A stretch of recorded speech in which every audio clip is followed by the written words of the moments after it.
السلام عليكم ورحمة الله وبركاته. اللهم صل وسلم وبارك على سيدنا محمد وعلى آله وصحبه أجمعين. بتيجي يا ست الكل نعمل دبابيس الفراخ بالصوص الأحمر أو بالطريقة الكورية. حاجة كده سهلة وبسيطة وما خدتش وقت خالص، وطعمها تحفة ولذيذ.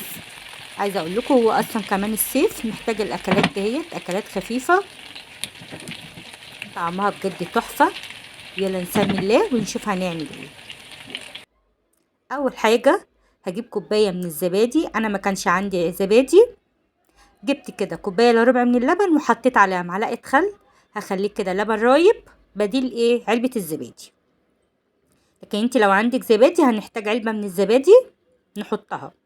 التوابل بتاعتي بقى: معلقه كركم، معلقه شطه، معلقه صغيره من الجنزبيل، معلقه فلفل اسمر، توم باودر، بصل باودر، كاري، ملح. يبقى كركم، شطة، جنزبيل، فلفل أسمر، توم باودر، بصل باودر، ملح.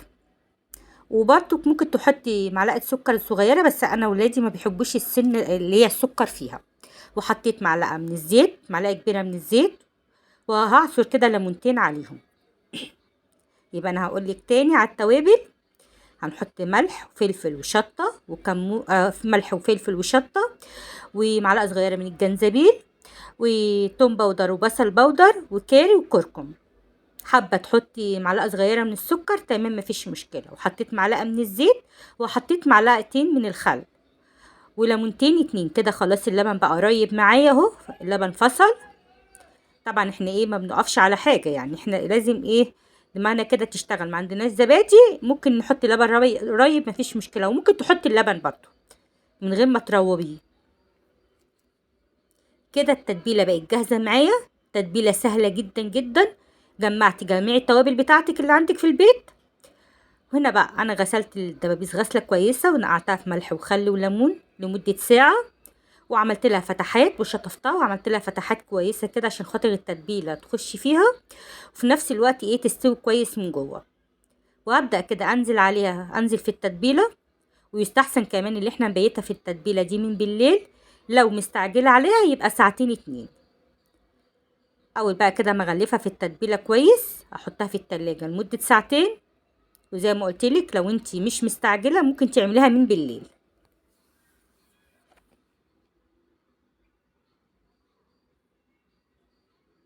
طبعا انا غسلتها بملح وخل وليمون كويس قبل ما اشتغل فيها.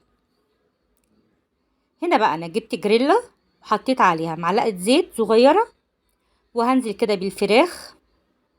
هنزل بالدبابيس الفراخ. تقدري برضو ايه تستعملي القطع اللي انت عايزاها، وراك، دبابيس، اجنحه، مفيش مشكله. بس انا حبيت كده اعملها لهم زي ما ايه الكوريين بيعملوها. وهنزل كده عليها بايه بالتتبيله اللي كانت فيها. اول كده ما تاخد غلوة كده شوية هبدأ ايه اقلبها على الناحية التانية، بحيث ايه انا كده بسويها في قلب التتبيلة بتاعتها. هحط كده بقى معلقة من الصويا صوص، هو المفروض معلقتين بس دي كانت اخر معلقة عندي، ومعلقتين من الكاتشب. تقدري تستعملي الكاتشب حار زي ما انت عايزة. لو تابعتيني لحد هنا ما تنسيش اللايك والشير والاشتراك في القناة عشان يوصلك كل جديد. وننزل كده في التعليقات نصلي على النبي، واهم حاجة اللايك، اللايك هو اللي هيرفع الفيديو. ونعمل كده شير للفيديو. كده بقى هبدأ اقلبها على الناحية التانية. انا كده كل ده بسويها في قلب التتبيلة، ما حطيت لهاش مية خالص. دي التتبيلة اللي كانت في قلبيها. يعني انتوا كده خدتوا بالكم انا بسويها بالتتبيلة منها فيها.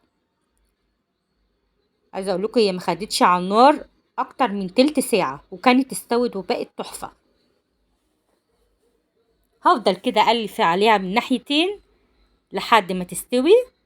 وهنزل كده ببصلايه قطعيها بقى تقطيع عشوائي زي ما انت عايزه، جوانح تخرطيها مفيش اي مشكله. البصليه برضو بتديها طعم وريحه حلوه.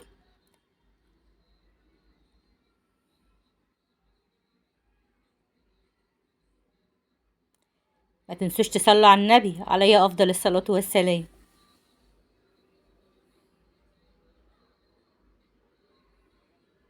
طبعا انا كنت حاطه بقى في الحله اللي جنبها دي كده، كنت بسوي بقى ايه، رز بسمتي، عملته رز اصفر. ادي بصوا خلاص هي شربت بقى الصوص بتاعها، التتبيله اللي كانت فيها، وخدت اللون الاحمر ده، اللون الذهبي ده، هو ده اللون اللي انا عايزاه. هقلبها كده واخليها تاخد لون من الناحيه التانية برضو. كل ده كانت بتستوي بالتتبيله بتاعتها، ما حطيتلهاش ميه نهائي.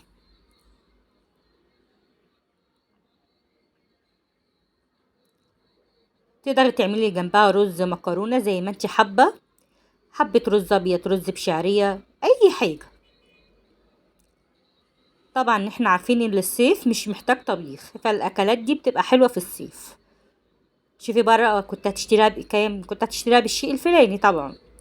ادي الرز كان استوى. طبعا انا مرضتش اصور معاكم الرز عشان الفيديو ما يطولش معاكم. طبعا انتوا عارفين عمايله ازاي. حط بقى كده نغصص الدبابيس عليها، ولا تروحي مطاعم ولا تكلفي نفسك. جمعي البهارات بتاعه البيت كلها وحطيها، يعني مفيش اسهل من كده مع علبة الزبادي. نحط بقى الصوص كده عليها بتاعها. بجد كانت تحفة. وعملت جنبها سلطة طحينة كده، تقدري تعملي شوية سلطة خضراء وتاكليها بألف هنا وشفا. اتمنى تجربوها كده وتقولوا لي في التعليقات ايه رأيكم.